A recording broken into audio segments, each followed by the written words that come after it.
So Josie Groves, T20 under 19 World Cup finalist. How does it feel to hear someone say that to you?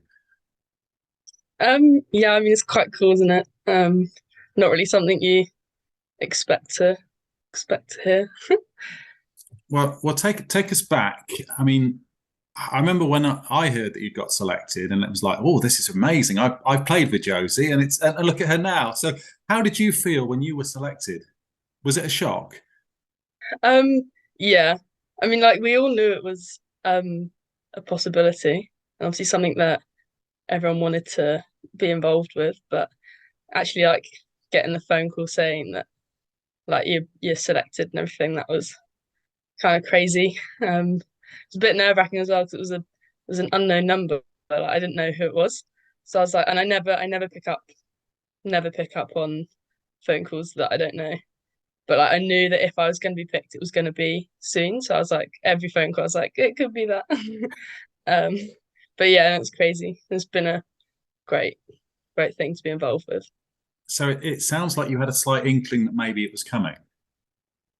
Yeah, so obviously, like throughout the season, there were scouts and everything at all our games, and then you do the school games, which was like it felt more formal that like the scouts were there, like the England scouts and everything. Um, and I just had a review with one of my coaches who was just sort of like, I think he just said like it'll be soon if they when they start making phone calls and things. So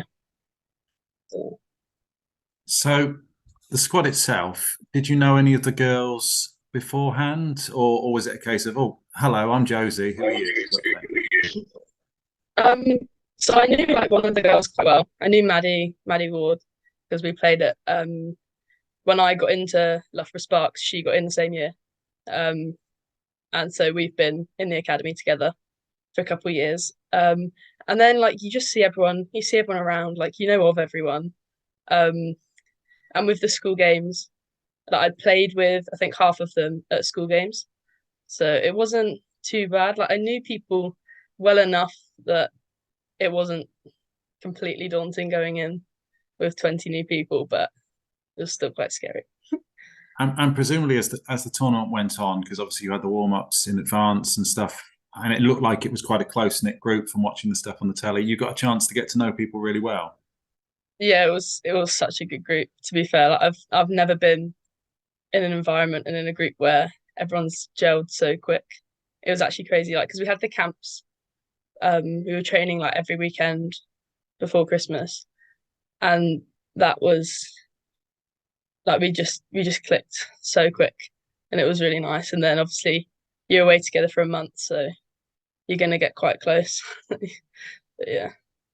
And looking at the tournament itself, watching it at home, it looked like some of the earlier games were slightly easier than the ones towards the end of the tournament. Was that something you were expecting? Did you sit down beforehand and go, it was probably going to be Australia and India and New Zealand when you got towards the end stages, or did you try and just take every game as it can?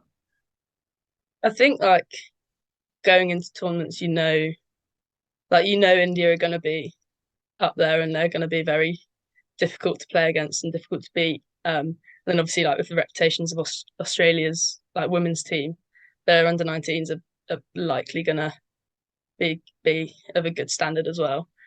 But I think it was just taking every game. I think every game's an opportunity to put on a performance, and when you're playing for England, it doesn't really matter who you're playing against. You're gonna try and put out your best performance every time. And that first game, it was Zimbabwe, wasn't it? And Yes.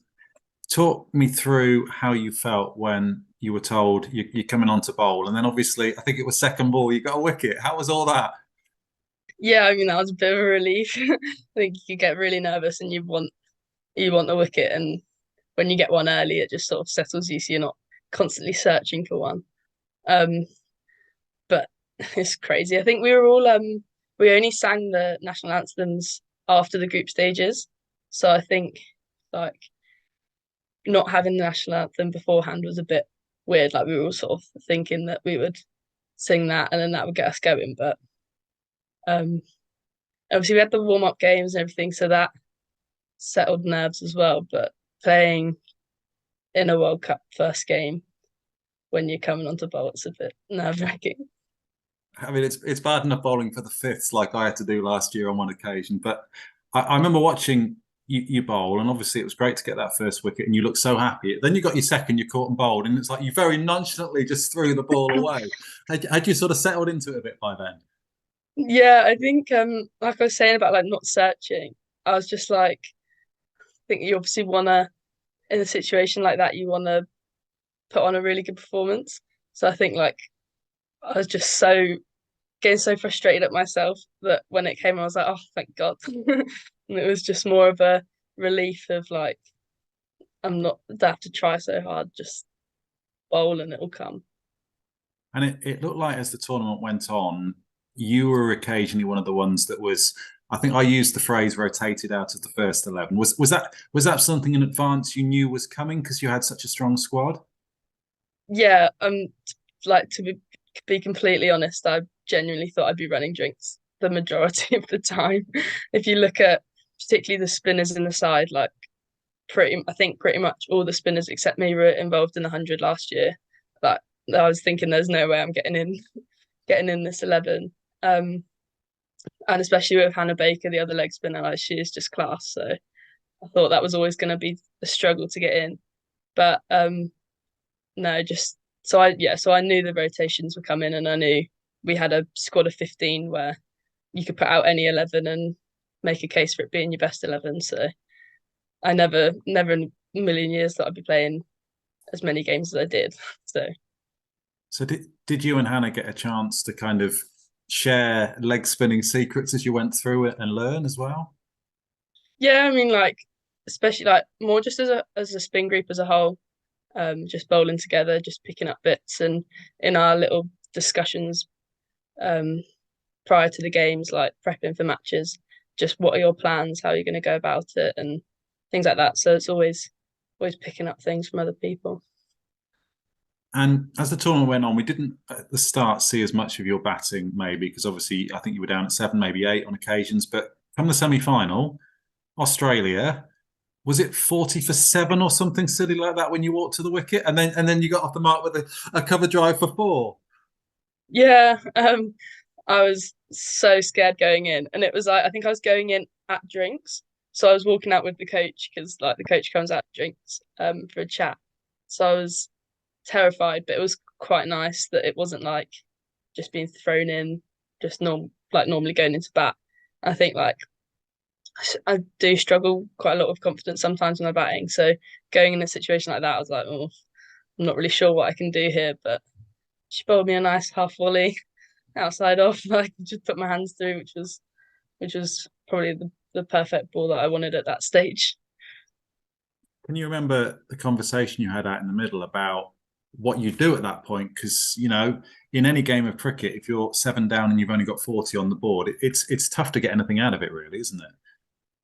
Yeah, I think me and Lex Stonehouse, we were both terrified terrified to be honest. I think our initial chat was like, oh, so scared. But no, she's got a very clear head. Like we were just sort of saying, like, don't worry too much, just play strong shots, hit sweepers hard, and um, I think we were quite fortunate that in most overs we got a boundary or quite a few runs early up. So like, I think someone bowled a no ball four or something. So we then just looked at it and was like, right, there's no risks in the rest of this over. Like we can just keep ticking over, play strong shots, and then it got to the stage where we were like, right, we've got a couple overs left. We can start hitting a bit more. But I think trying to flip that switch from being a bit more calm and to then trying to whack, I think just important to keep shapes and things, which I maybe didn't do so well. But no, she was hitting them well, and we were doing all right together. You'll always have that cover drive in the semi-final. Whatever else happens in your career now, but I'm sure there's greater things to come as well. At that point, when you got 99, I think it was in the semi, did you really think you could win that game in the end? Or I mean, obviously you go out there thinking you can take some early wickets, but did you think, oh, this is probably the end?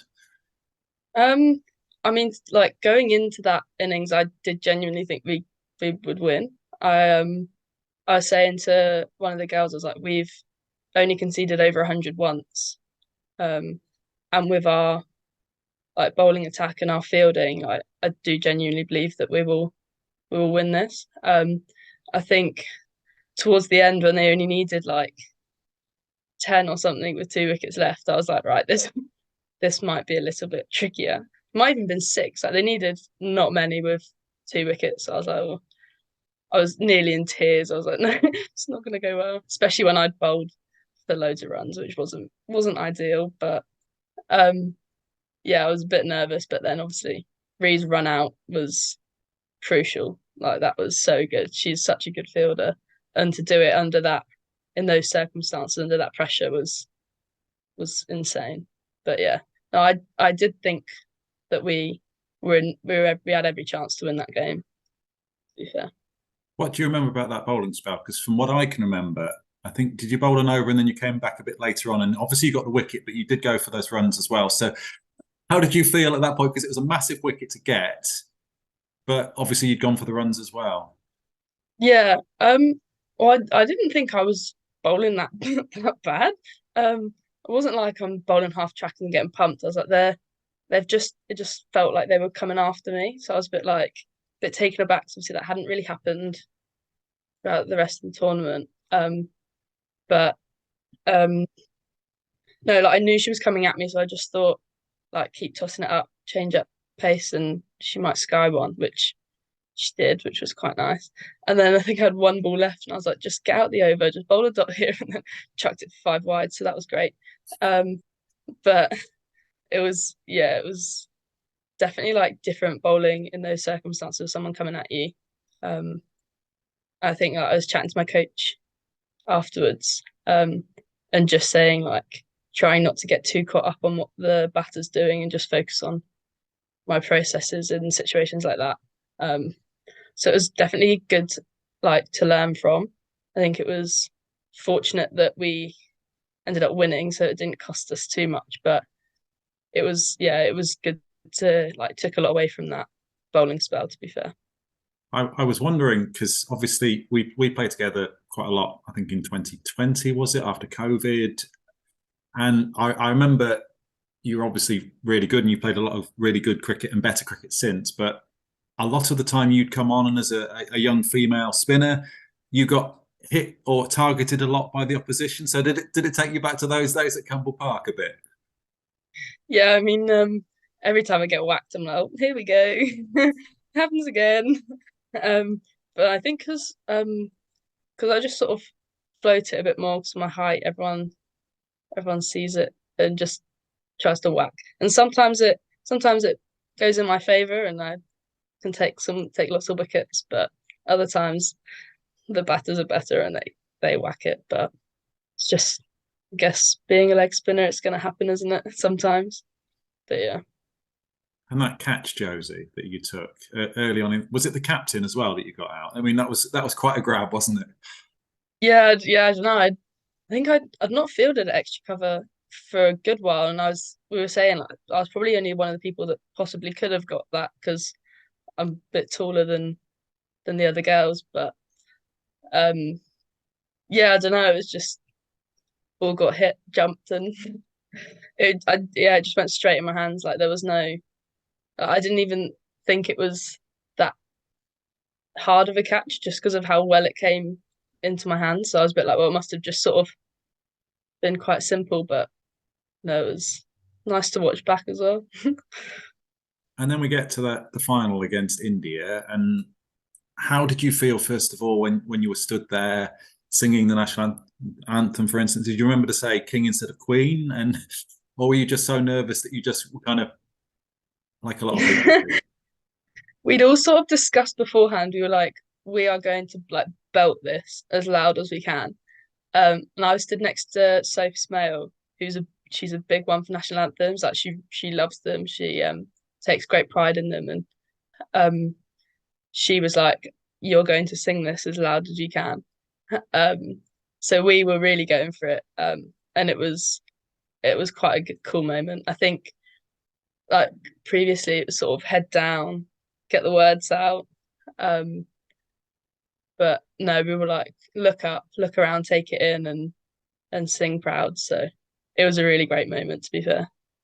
And the game itself, I mean, what were the bits that you took out of it that were highlights? Because obviously it didn't go England's way in the end, but presumably you took a lot out of it anyway. Yeah, I mean it's not ideal, is it? It was a bit of an anticlimax. Um, I think just like just trying to keep our standards to the end and just sort of taking the moment like we're playing in a World Cup final. Like it's not going our way. We're not likely to win from that situation, but just sort of taking it in and like when you're playing against Farley Burma and people like that, you're just sort of we're at that sort of level now in that competition. So I think taking little wins like Bakes bowled quite well up top, um, which is probably something she's not really done much opening the bowling. So it was quite nice to see people doing things that they wouldn't normally do in situations like that.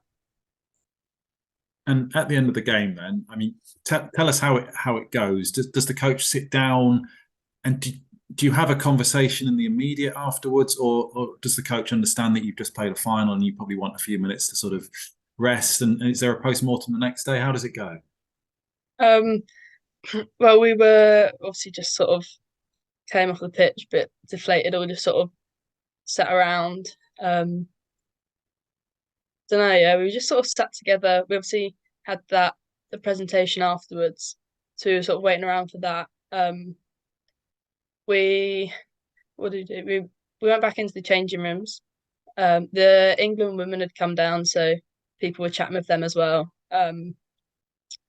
And went to changing rooms, just not like debriefing the game, but just sort of hold your heads high, like we've just played in the World Cup final and everything. Um, and then we just had the presentation. A couple girls had drugs testing, but yeah, no, it was just sort of being together. We don't debrief after the game, like we didn't do that. Not on the day of the game anyway. Didn't do that throughout. We did a review like the next day or something, but yeah, just being together in a moment like that was just sort of yeah sat together. I bet. And obviously, you say the England, the full team were there as well. So were you able to have any conversations with them? I mean, people like Sarah Glenn, obviously as a fellow leg spinner, do you get a chance to work with people like that to try and improve yourself? Um, well, you're doing like your regions and things. So there's obviously like England players in the regions. Um, and Sarah Glenn actually did a. She came to one of our camps, just getting her workloads in, but she was bowling with me and Bakes and just sort of chatting to us with that as well. In there. Yeah, it's more just like I don't think she actually came to the final, to be fair. But like other girls just from their regions just catching up and because they're all friends and everything. I don't really know anyone, um, or not well enough to go and chat to them. Um, so I was helping helping tidy up whilst others were having a chat with Oh, their Josie. friends. Um, but yeah, so there's obviously like girls from the regions who get on and they go and chat. And we had Tash Farrant with us as well. She was coming to get some workloads in. So she was really nice to have around the group as well. So in terms of England, I'm right in saying you're 18 now, aren't you? So I think you share the same birthday as my brother, weirdly, 5th of September. If Crick Info's got that right, of course. So you're still in the 19s group. So is there much cricket coming on, or is it now a case of, and we'll get to the domestic side in a second, but is it a case now that your next step with England is to try and push towards what we're seeing at the moment with the full team, or is there still some 19s cricket to come? Um, I don't think there's anything with the under 19s anymore. I'm not really sure how that will go, whether they'll just put on some games like they do with the men, like the boys under 19s are in Australia at the moment. So whether they put on games and tours, I don't know. I'd like to hope they would because I think I've still got another year. Um, but no, I think it's now just trying to put in performances at regional Yeah. level and get a call up for they have England A games as well, and things like that. So I guess that's the next target on the England ladder. And with England, when all things settled down after the tournament, and maybe you're on the plane back, do you get any formal feedback? And I appreciate you might not be able to tell us what was said, but do you get any feedback on how you're doing and how you can improve? Yeah, so we all had to fill out a form about our own reflections. Oh no. Um, yeah, that was I put that off for as long as I could, and I did that the other day. Um, and well, I'm quite fortunate that the head coach of England under 19s and the spin coach are also at my region. So I have a good relationship with them and was chatting to them about it. I was at training last week, so was just debriefing with Boggy about the trip and what I took away from it and everything. So And I couldn't mention the tournament without mentioning a certain bit of family support. I mean, let's be honest, Josie. Your mum was on telly almost as much as you during the tournament. How good was it to have them over there with you? yeah, it was nice to be fair. The like after every game we there was a little cafe um on site that we all went to and we sort of made it our own. And it was really nice seeing everyone's family over there. Um there were a lot of people to be fair. I thought maybe just everyone's parents would come, but there were some people had big big support groups. But yeah, no, it was nice having them. Mum's obviously a bit mental, but it's nice still. I mean, watching at home and seeing all the coverage on BBC website and stuff like that, it seemed like there was a very positive vibe around the tournament and around the England squad as a whole. It wasn't like what you sometimes see with, I suppose, more the men's game, where if there's a bad performance, people are critical. It seemed like everyone just really wanted you girls to do so well. Yeah, it was a great experience, and I think just the vibes around the whole thing was so good. Um, yeah, I think it helped that we were putting in really good performances. Like I'm not really sure how much criticism you could have taken from the first however many games, but yeah, no, it was a great experience. And we've got the Women's World Cup that's just obviously started. A great start for England yesterday. Can they beat Australia and win the tournament, or is it are they the team to beat? Do you think? I think they're always a team to beat, aren't they? I think if you look at their record, they're just dominate. They've dominated women's cricket, but I do like cricket is a funny game. Like things can happen. And I think England are putting in performances and showing that they are definitely like going to compete. And I do think that if they play well, that they will certainly be up there in the final and hopefully winning. And back to your own game. I think it was pretty much 2 or 3 days after you came back from South Africa, we got the news that you got yourself your contract with the Blaze. I think you'd been on a retainer anyway, sort of over the winter, and obviously you've got the contract now. So, how did that feel? I mean, did you know before the final and before the tournament that that was coming? Yeah, so just chat with coaches throughout. Uh, Obviously I had a couple of Blaze coaches out there with me, so just catching up with them about the situation and the contracts and everything. It was a surprise that I didn't expect it. I think, especially with like still being in school and playing netball and things, I'm still a bit nervous about the whole thing because I feel quite bad when I'm not there because I'm at school and things. But no, it's definitely like a confidence boost if nothing else. I think. I'm not really sure what actually. I don't think there's much that actually changes if you're on a contract to if you're not. But it's nice to have, isn't it? So what are the aims for the summer then? Are you at a point now where school stops and you can just focus on the cricket, or have you still got to combine them both for the time being? Yeah, still doing my A levels, still struggling. No, it's all right. Yeah, I've just gotta get through this year, get through my exams, and then can just do cricket. So that'll be nice.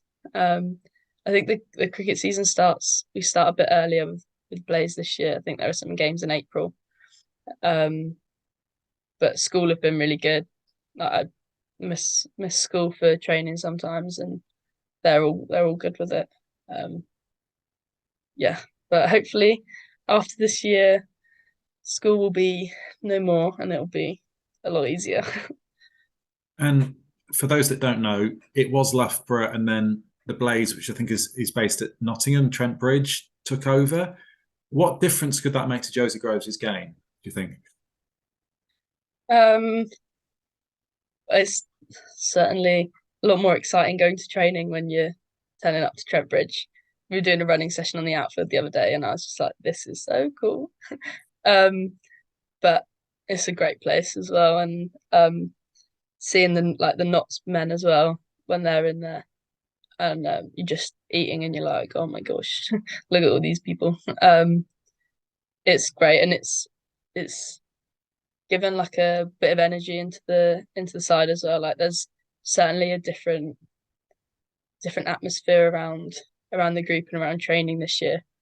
Um, we're training a lot more as well, and I just feel like everything's stepped up, and I think that support from Notts and Trent Bridge has been really good and really crucial to hopefully us getting some more wins this year. So, on a personal level, what would a successful season look like for you this year? um, I think just getting as much game time as I can with Blaze.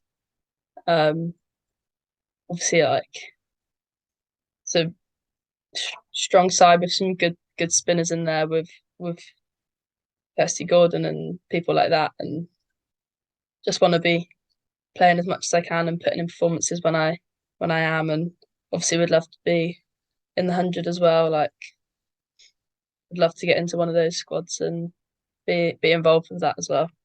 I I was going to ask about that actually, because obviously at the start you name checked a few of your teammates from the 19s that played in the 100. So, how do you get into that? Do you does somebody put you forward, or do you just go, hang on, I want to be in the hat?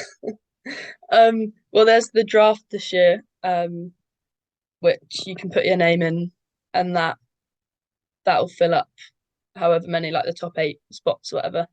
And then there's just like the open market where it's just chat to people, build connections and things, and hope someone asks you to join. So yeah, that's I guess how it works. I'm not really sure. So, are you confident enough to put yourself forward? Probably not. I think you still have time to go to put yourself in the draft, but it only fills up the top 8 spots. So even if you put yourself, even if I put myself in, I'm not going to get picked up in the draft. But yeah. Well, never say never. And as I've said to you before, as a club, we're so proud of where you are now and obviously where you've come. I mean, during the World Cup, your mum was putting lots of pictures of yourself. So when you were so, I bet it was really embarrassing, but when you were so small and you were with the England women's team, getting coaching, and now look at you. Did you ever think this day would come? Um, no, it's something you always hope for. Um, yeah, something you always dream of as a kid. But especially with like the under 19 thing, like obviously this was the first one. Um, so it's just quite exciting that I was the right age, at the right time. Obviously like as a kid you just dream of the main squad because there's wasn't anything else to aim for, but yeah, it's really cool. Well, it's been lovely to chat to you. I'll just ask you one more question, and it relates, of course, to the old club. I'll be honest, I'm not expecting to see you this summer because I don't know whether you can't play because of contractual stuff or just you'll be busy doing everything else. But we've got Bella back for the Diamonds. Have you got a message for the girls ahead of the summer? Oh, I don't know. Obviously it's exciting having Bella back. She's obviously brilliant. Um, and she's been doing really well over in New Zealand as well. Always follow her. Um, I don't know. I guess just we've got quite a good women's setup, haven't we? So hopefully we'll win. I don't really know. Yeah. Well, it's been a pleasure to chat to you, Josie. And as I said, we're so unbelievably proud of what you've done for the club, or with the club, and from the club. And I know from speaking to your parents how proud they are of you as well. So thanks for talking to us, and we'll catch up again soon. But good luck for the summer. Thank you.